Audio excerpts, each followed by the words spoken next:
C'est clair qu'on le voit dans la société française. Il y a une fracture qui s'est dessinée très rapidement et une polarisation qui ne surprendra personne dans les gens qui sont habitués à analyser la société française à travers les réseaux sociaux.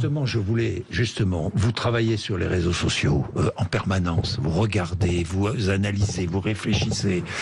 Vous voyez sur les réseaux sociaux en France, les réactions, vous en voyez beaucoup, les réactions de personnes qui applaudissent devant ce qui s'est passé, qui appellent à manifester leur soutien, non pas finalement à la cause palestinienne, parce que la cause palestinienne, même les pays arabes se sont toujours moqués des Palestiniens. Finalement, ils les ont traités, moqués, ou les ont pris un peu comme des seconds, sans grand intérêt.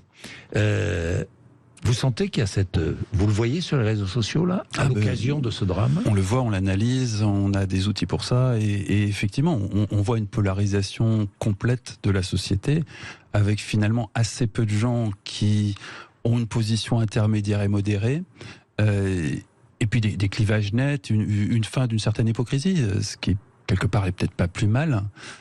Mais oui, bien sûr, on voit aussi bien des gens qui sont dans le désir de vengeance absolue, parce qu'ils sont impliqués émotionnellement sur la situation sur place, parce qu'ils ont aussi une facilité à utiliser soit le peuple palestinien comme prétexte pour aller à la guerre, soit le peuple juif comme prétexte pour aller à la guerre, d'un côté comme de l'autre, et ça, il y en a énormément dans la société française.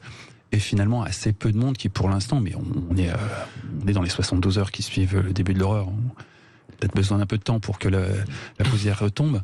Il y a très peu de gens qui ont une position calme et pondérée.